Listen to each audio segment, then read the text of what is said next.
Welcome to the Mind Wealth Podcast. We're going to talk today about cash flow and what that means, and try and give you some clarification on how that applies to your life and how you can use it better.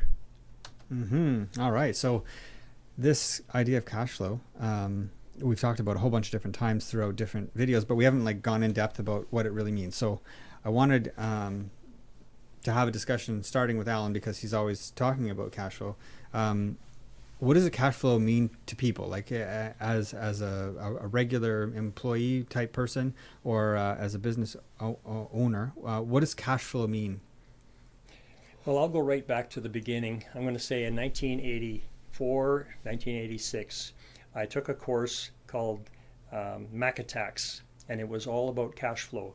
And it was a fellow out of Winnipeg. His name was Harvey McIntyre. And it was the most valuable course I've ever taken in finance since that day. It's still the most valuable thing that I've ever learned. And what we had to do initially was account for every single nickel, quarter, dime that came into the household, and also account for every nickel, quarter that went into the parking meter. Like everything had to be accounted for in a ledger. So we hand tracked it, and you saw where every penny went. And it became very obvious to me after the first year that, wow, we gave the banks over $11,000 in interest in our mortgage that first year. And it's like $11,000. That's almost $1,000 a month going out in interest for our mortgage. And then we started looking at other different areas where the money was going and realizing, wow, we spend $400 a month or $800 a month eating out. Well, we were building a house at the time, so we ate out a lot. But $800 a month, you need to know how much you're spending in order to recognize that, gee, maybe we can do something different with that. Mm-hmm. So I started tracking expenses, and my wife was really annoyed because I wanted her to account for every single penny. But that training carried on right into our business 25 years later, where she was really good at reconciling bank accounts and making sure everything balanced at the end of every month and every payday and every statement. So I realized back then it's the foundation of everything that we do is cash flow. And in order to get control of it, you need to know where it's going. How much is coming in? Where is it coming from? How reliable is it? How can I get more of it? And then where's it going, and how can I keep more of that? So we want to get control of the cash flow. We need to know where it's going in the first place before you can even start. You need to know where it's going. And that could take 3 months to see your spending behavior, your patterns. Are you an impulse buyer where you're feeling depressed and you go out and you spend money because that's what makes you feel better? Some people eat, some people drink, some people do whatever. So spending money quite often can be an outlet or a way of coping with stresses in your life. And so recognizing that, you get to see, how much money you spent at the Dairy Queen or on fancy coffees from Starbucks, or, you start looking at Amazon online shopping. That's a huge issue these days. People are addicted to it. Oh yeah, I am. They're addicted to it. And so if you want to do something about your finances, you need to recognize, well, what are you currently doing? And that's the foundation, I think, of cash flow. Now, all during these years, I've always looked at cash flow helping clients better organize their finances and find some money to save and invest for their future, how to tackle debt more effectively. That's really been the focus of my entire career in this business. And I'd have to say that there's not a lot of other people that poke their noses into helping people get their tax returns done and finding the right receipts and making sure they structure their affairs to be most beneficial, where they pay the least amount of income tax. And we have a legal right to do that, to reduce the amount of taxes we're legally obliged to pay. And so that's part of what I do as well. How can we pay less tax? Well, if we structure our affairs a little bit differently, we can actually have a tax deduction instead of an expense. If you borrow for investment purposes or into real estate or a business, you can actually deduct the interest. Now, ironically, most of us will go out and we'll finance and borrow for consumable stuff that's dropping in value. Could be your vehicles or big screen TVs or a holiday or a snowmobile or anything. We have no problem financing that, but show me the average person that's quite comfortable going out and borrowing $50,000 to invest. Not very many people are keen on doing that. That would be the main reason why you should. Why? Because then you're creating another source of income with your money. So you're borrowing it, but you're also putting it to work to create a supplemental income for you. Mm-hmm. So you don't have to work. The money or your investment is working for you. That's a novel idea. Why don't we do that with all of our investments? And back in 2009, 2008, that's exactly what I did. I had all my clients, they lost, some of them 15% down to 30% over 9 months of 2008. We recovered that money, and the first thing we did was pull to the sidelines and set that money aside in cash to figure out, well, what are we going to do different going forward? We're not going to go back and start doing the same things over again. So the question comes up, well, what do people want in retirement? Well, they want income. They want $5,000 a month, $10,000 a month, $3,500 a month. They want income. Where's that income going to come from? Well, we're going to get some from old age pension, some from the Canada Pension Plan, some from maybe your company pension, some from your RSPs, some from your tax-free savings, some from a part-time job. We want to create supplemental sources or a diversity of income sources. So you've got it coming from different places. And of course, our family has been involved in Airbnbs or renting our basement suite out as a supplemental source of income for our home. And that's what we should be looking at. So when I started reallocating the money back into investments for all my clients, we only chose investments that generated monthly income streams. So I could tell my client every month how much income their portfolio was generating. So when they got to the point down the road at age 50, 55, 60, 65, I could tell them exactly how much money their portfolio would provide them in income, because that's what we want to know. Not accumulating $1 million, or which is the pie in the sky, trying to save a bunch of money with a whole bunch of factors that we have no control over, which is what most people are doing. They have no control over the taxes, inflation, stock market crashes, economic downturns, a disease like COVID that's hit us and affected us financially, get laid off from your job, become disabled, have a critical illness where you're possibly terminally ill. Mm-hmm. All of these things have a huge impact on any future planning. So if we're building portfolios that have access to income streams, that changes everything. We know exactly where we're at any given point in time. So I moved my entire $46 million in assets into only income generating funds for my clients. What was the benefit of that? Well, that income would generate cash every month, and we would set that cash aside into a savings account, a cash account, where the money would accumulate for emergencies. If they had to cash some of their RSP in, we'd have money sitting in cash at no risk. Taking profits. Obviously, these were profits that the investments were making, so we'd set that aside in the cash account as well every month. Or let's say there was a major market downturn and the market went down 15%. We got cash to work with. We can go and pick up some bargains here on something that we don't have in the portfolio that we should have, or we got a small holding we want to add to it because it's doing really well. So this was a strategy that I employed, and I still swear by it. I think it makes so much sense. It takes away the ability from clients to want to do the right thing at the right time. Most of them want to do the wrong thing at the worst time. Mm-hmm. And so I created a portfolio that created cash, which is opportunity money or emergency money. And I still stand by that. Again, it's access to cash. I've got money sitting in cash with no risk if I need to dip into it. Yeah, we need what you're cash. Doing. So that's what having the appropriate amount of cash flow also means having the appropriate amount of money that is available to you to take advantage of opportunities. Right. Because that could increase your cash flow even more down the road. Having to pay your mortgage payment in a traditional mortgage means that you paid them $1,500 and then it's gone. The bank has it and you can't get it back. Right. So that kind of cash flow is not nearly as good as having, like we were saying, a Manulife One account where you put $1,500 in and you still have access to pull that $1,500 back out later, aside from the monthly interest that they're going to charge you on that line of credit mortgage that you have on your house. So having that opportunity money is really important. You had it in these cash accounts for people's investments back when you were doing that side of the business. But then having more opportunity money somewhere else is really important. Having that cash flow in the positive for what you have so that you've got access to that money. But you're also, paying off your debts. You're also getting to the point where you're paying the least amount of interest and all that stuff. That's the cash flow, knowing all the details. Well, what you started off with was figuring out this ledger of everything you're spending, and that's kind of what I talked about in the last episode with the fact map. You need to know your facts about what it is you're spending, what it is you're making, and where it's all going. Mm-hmm. That's going to reveal to you how you can increase your cash flow by making more, by spending less, by creating something else that's another asset that is making you money then. Mm-hmm. Those kind of things. Go ahead.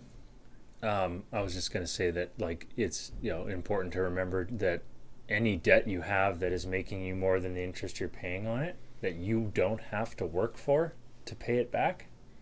So something that is making more money, that like it's using your money to make money, yep, instead of using your time or your energy physically to create the wealth, that's all good debt. Yeah, debt's okay to have. You don't need to have no debt, but the right kind of debt is that you want to focus on getting the right kind of debt. Yeah, the debt. So getting out of the shitty debt, or the bad debt, sorry, mm-hmm, and into the debt that is really valuable, that everybody has a hard time accepting. Positive cash flow. Yeah, positive cash flow debt. If you have positive cash flow debt, then, well, is it really bad debt? No, it's not. It's making you money. Well, where do we get off the rails here? Where do things end up getting twisted? If I was to suggest to you guys, you know what, I think we should use leverage, and take some money and borrow it. Like, we want to borrow some money and invest it. It's called leverage, and of course the securities say that that's really risky. You got to be a sophisticated investor. You're incurring more risk because you're borrowing to invest and all of this stuff. But what happens when you buy a house and you got $20,000 down on a $120,000 house? You use leverage, right? You got $20,000 but you're borrowing 120 or 100. Yeah. It's leverage. Nobody's talking about all the risk that goes along with that. No. Well, why would that be? That it's okay to buy a house, but it's not okay to buy an investment that actually can earn you money.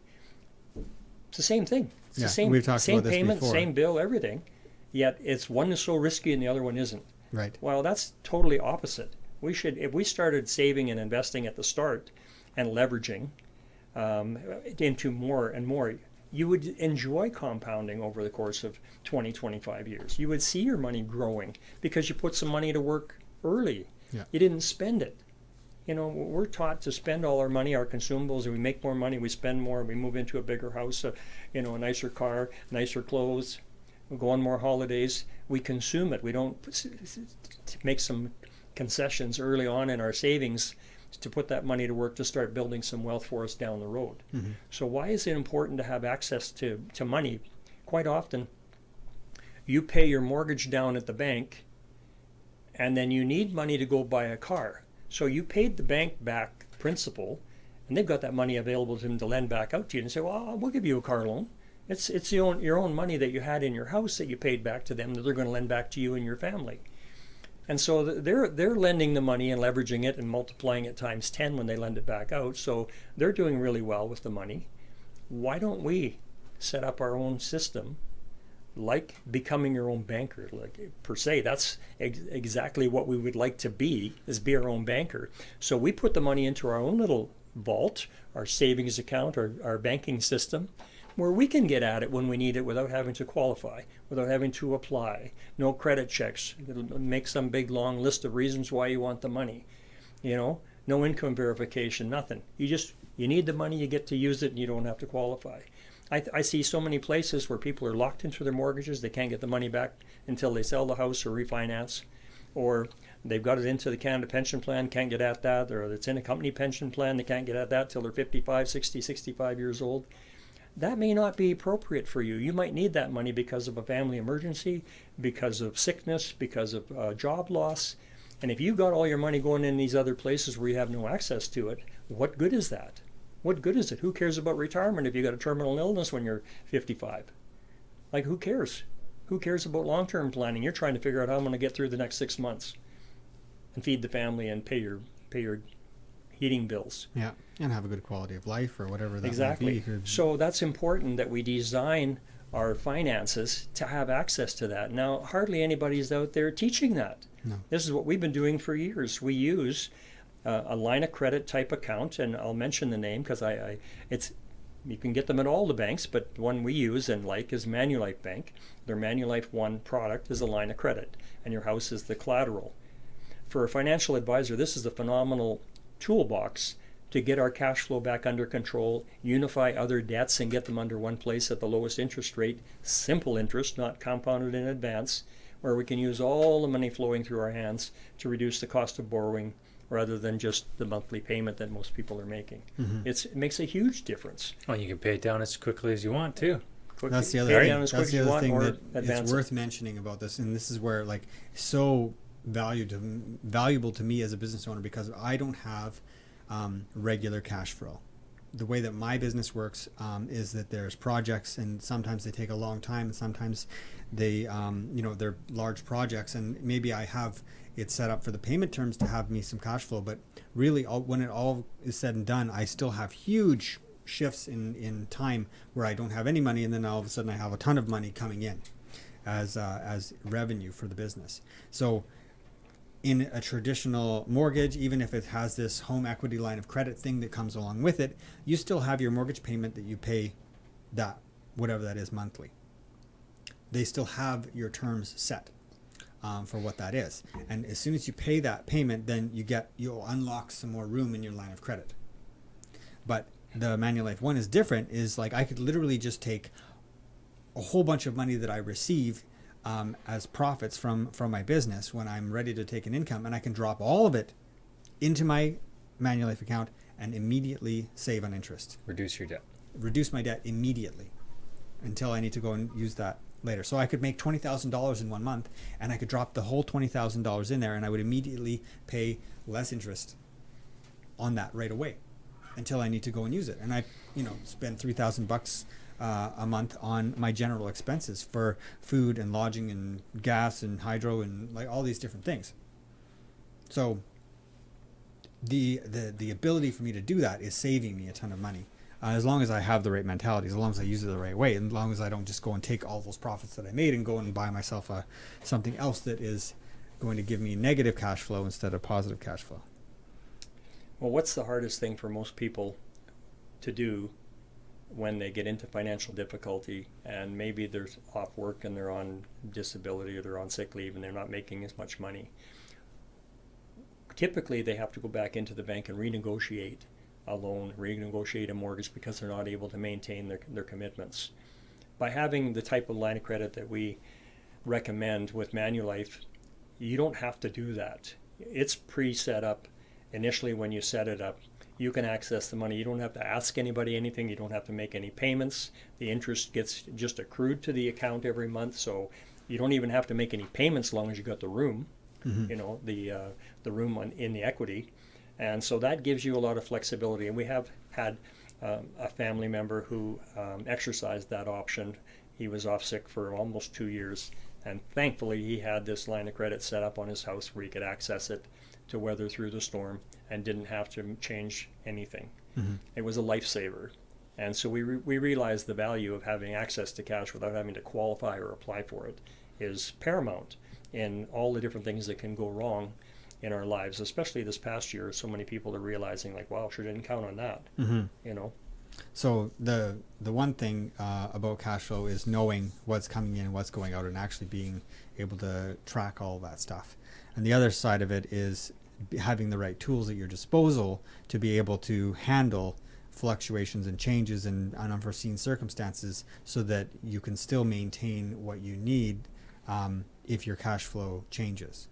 You can still have it. So that for having that type of mortgage in place is a really good thing. Having your money in other places that is liquid is another thing. But in terms of cash flow, you have a tool that you use. You have a giant questionnaire that you get people to fill out a bunch of information about where they're at. So it asks them all the right questions. So maybe we should have that. We should make that available to people. Sure. So if they're listening here, they can go to mycustombank.com to this episode. And so this episode is going to be episode 4 of season 2, and it's going to be called Cashflow. So maybe I'll make the link so that it's mycustombank.com/cashflow. And there'll be a questionnaire that you can either download or you can fill out online, and it'll do a whole bunch of stuff for you, give you all the right questions that you need to know, at least to get yourself into a snapshot of where you're at. Now, this is one of the things that I geek out about, is like, I took this information, I took all of these questions that you ask people, and I put them all into a spreadsheet. And I had the spreadsheet do a whole bunch of calculations for me. I call it the snapshot calculator.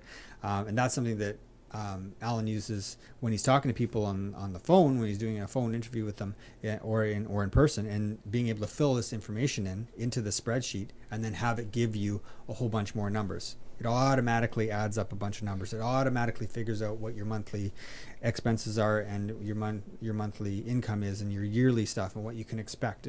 So it automatically kind of takes those numbers that you can find out quickly, and then gives us more information on top of that. So it's kind of this extra thing that we've created that's useful, and it gives you so much more information, so much more of a pulse on what your cash flow is, and how you can, it reveals to you where you can make changes to make things better. So yeah, it has to be written down. That's really the key. You have to have it down on paper where you can see it, or on spreadsheets. Yeah. So you can see what the actual numbers are. Then you can start highlighting I also request bring in copies of all your credit card statements. I want to see where you spend your money. Bring in copies of your checking and savings statements from the bank. I want to see where the money is going. How do you spend your money? Do you spend it on a debit card? Do you write checks? Do you use a credit card? How do you spend your money? There's patterns there that can help discover how you can get better control of your spending. And the bottom line is go to cash. Start using cash, where you actually give yourself an allowance. I'll let you speak on that, the importance of working with cash. Yeah, cash flow is, hand in hand with physical cash, obviously. But when you have cash and you go to purchase something, you have a way better chance of getting either a fair price or a deal when you're buying, as compared to like getting a loan and paying interest on it and whatever else, right? What else were you thinking that I would? Well, you take a weekly income yourself. Yeah. In cash. For sure. So then when the cash is gone for the week, you've spent your allowance basically. So you have a pulse on your spending. Right. Yeah. Yeah.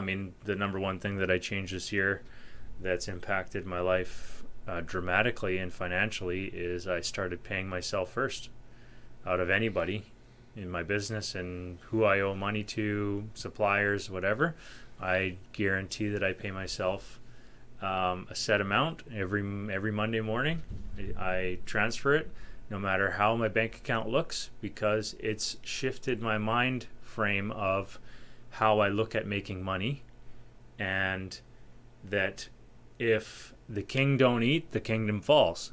So I got to eat first. I got to make sure that my house and my family is taken care of, and I'm not constantly trying to scrape by while giving everybody else their money first.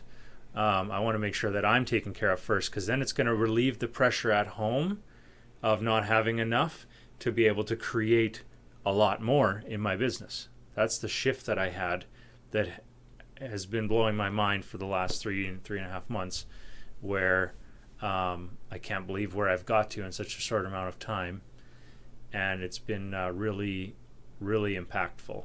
I've been it was something I learned from Robert Kiyosaki years ago, and I implemented it at one point last year, I think, for a few months, and didn't stick with it. And so I made the decision again that I'm going to be doing that, and I'm seeing the fruit from changing my mind shift. That's all it took, was literally to learn something new and then apply it and change my mind around how I see money and how I view money, which I think we should have another podcast about that. The concept about how we see money. I know I felt like I thought that having a lot of money made me feel like dirty, or I did something bad to get there, or like there's all these other emotions attached to it that I think a lot of people struggle with when they see people with money and they don't have enough, when really it's just the mindset of how you see money and how you think about making money and stuff like that. Yeah. But something I'd like to talk about, which I think is relevant to cash flow, is what do you guys think? I've just learned about this a lot, like a lot more in depth of the idea and the narrative behind it. But what do you think about retirement? What does that mean to you? And why do you think that it's here and that it has a meaning, and it's so valuable to most people? And what does that look like for you? I know you have some ideas around this, and I'd like to expand on what I've learned and kind of how I see it differently now, after I ask the question. Retirement, yeah.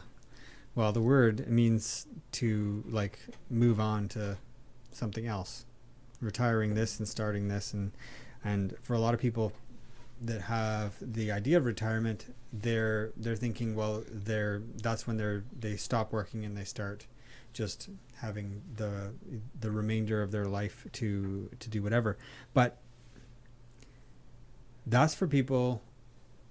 I think that the idea of retirement is more, it should be more thought of an evolution than it should be as like an end of this and a start of that, because some people need to retire from doing physical labor jobs in their 30s, and they need to evolve. They have to have an evolution into something else. But in reality, I think that everyone needs to think about themselves being a productive member of society for as long as they're able to do that, for whatever that means. And the best thing that anybody could do is to start off somewhere and to be continually evolving and changing and growing into where they get to the point where they just love what they're doing, and it doesn't matter. They don't have to stop doing it because that's just what they love doing. And they can continue maybe making money doing whatever that thing is. So I don't know. The retirement for me isn't really like something that I am going to do in terms of the traditional thought of retirement, because I'm not ever going to stop evolving, expanding, and producing unless I'm physically or mentally not able to. And that's the thing, even physically, if I wasn't able to, there's still the mental side of it. So it's only when some kind of degenerate disease would happen to me where I couldn't mentally do that anymore would that stop. So that's my idea of retirement and or not retirement. Like, I don't think that the majority of people need to retire. What do you think? I have a lot of thoughts on this. The first one being is most people talk about retirement. They think of that London Life ad, Freedom 55, where the guy's out on the beach enjoying his life at 55 years old. That is not reality for the average working person. They'd like to think they'd like to quit work at 55. They'd like to get out of the pulp mill, get out of what they're doing for a living, but they are not financially prepared for 30 years of retirement. So I think people should get realistic about how much money they go through today. And if they can't even save or get ahead to provide for those 30 years of retirement, they better plan on continuing to work. That's their reality. Personally, I don't have a retirement plan. I hope to keep on working and producing for as long as I can. I've made some changes in the last 2 years, obviously, to reduce my workload, and I'm really happy about it, but I love coming to work. I love what I'm doing. Why would I stop doing it? I'll be 69 in July. I'm hoping I can still be functional and participating and producing something of value 5 years, 10 years from now. I really do, because I enjoy coming here more so than sitting at home walking the halls looking out the back door and the back window. Or going to golf and drive your car and whatever. Yeah, that's fine for an hour or two. Right. I don't need to quit work to do it. But I prepared a course years ago for the university, and it was called What Are You Doing After Work? And this was a very valuable exercise. So it's more than just stopping doing what you're doing. It has to do with, well, what are you going to do instead? Why do I say that? Well, when I come to work, I have a reputation. I have a position. I have a purpose. I have a paycheck. I might have my own locker and a coffee cup with my name on it. I might have a crest on my jacket saying who I am. I have friends. I have a network of people that I like to be around. I have a client base that I like to work with and stay involved in. What am I going to do to replace those things when I quit working? Because I am, for a large part, what I do. And so take away what I do, who am I? When I'm just wandering around the house at home I'm bored, looking for something to do. That is not my idea of what I want to be doing when I quit working. Totally. But that's because you figured that out like a long time ago, and you found your purpose a long time ago, and you're doing that. Not everyone has a great job. Not everyone has things that they love to do. It's not, their job maybe is who they are in terms of like that's part of their identity because that's what they do for the majority of their time, but they don't want to be that. Mm-hmm. They still want to go home and work on model trains or something like that. Like that's what they're into, not doing the job that they're doing. So you're so much more in alignment than what like a lot of other people are. Mm-hmm. And that's a huge benefit. Some people don't have that luxury. Well, I look at the other side of it. Your mother, my wife, passed away at 60 years old. Yeah. She didn't get to retirement. My sister, 61 years old, 2 years before that, passed away. She had a retirement, but it wasn't what they'd planned. They were planning on going on a boat and going down the coast. She had emphysema. She couldn't leave her oxygen tank and go farther than the shopping mall. So much for retirement. How many people lives get changed because of a health issue for one of the family members or the other that change everything? Thank goodness, in my case, we had a good life.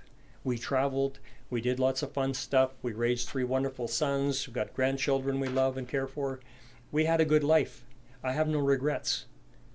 How sad it would be if I put off having that motorcycle or that car or that holiday, that cruise, those things that people want to, when I retire, I'm going to do this or get that. How sad it would be if they retired and didn't get to do all those things that they planned on doing for any reason. Mm-hmm. How sad and disappointing of a life that would be for them. And so you have to enjoy life along the way. There has to be a balance because you could be around for 30 years when you're no longer receiving a big income. But you create a lifestyle they become accustomed to. Who's going to be content to eat cat food and live in a mobile home? Like that may not be everybody's idea of retirement based on what they've been used to for the previous 50 years. Yeah. So I'm interested to hear what you're... So it goes back to the narrative or the idea of where that came from. Who created retirement? The word and what it means. Where did it come from? Germany, I have no idea. But I know that it was governments and banks that had a huge part in selling that as an idea that you need to plan for your retirement. You need to not focus on cash flow, but focus on giving us your money to build up some large sum of money for when you decide to retire at a certain age. Right. So that you can live off of that large sum of money we take care of for you. Not how do you find all the investments you can that you control that you can make money off of every month that you don't have to work for. Right. To create income that comes in still after you retire every month that you can guarantee and count on because you created it, you control it, and everything. Not this large sum of money that when you die after retirement, most people friggin' die within 5 years of retiring, and all of a sudden the government gets 52% or 49% or whatever of all your life savings that you saved up for them. Right. Oh man, they're just so happy that you just decided that you wanted to retire, and you wanted to save your money and make sure you were going to be set up perfectly fine for those last years of your life instead of enjoying some money. Obviously not all of it, but focusing on creating income generating streams and enjoying your life throughout your life. Yeah. Don't wait till the end, because you don't ever know when the last day is because anything can happen. So you better enjoy every single second of your life that you can to its fullest, while still being responsible with the money you're creating, you're enjoying, I think that is a massive thing that needs to be looked at and shown to a lot of people, because the idea, the mind behind it, is really what's holding a lot of people back from making the right decisions or looking at the right things in their life to change so that they can start enjoying life now and taking control back of their own money. Yeah, that's good. So kind of what you're saying is really that if you were to focus on cash flow right now, and you focused on cash flow from now until you were 65, then by the time you got to 65, you wouldn't even need to work. You'd still have the cash flow to do all the things you want to do, and you don't need to sacrifice your life between now and that time. But you also don't need to have a giant stockpile of money sitting somewhere that someone else has full control over and is totally using it for their own benefit until you start using it. Right, until you want it. If you're focusing on cash flow, that means you're not in a system where you don't have control of your money. Yeah. When you are focusing on cash flow, that means you are in control of your money. You're learning about money. You're making sure that you are being a good steward of your own money, not allowing someone else to try and be a good steward of your money and keep it in a good place for you. Yeah.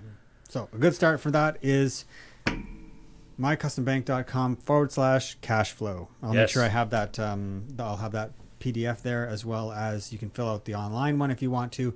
And if you do that, we can give you some extra information on top of that. So it's up to you which way you want to go, but we'll have that available for you.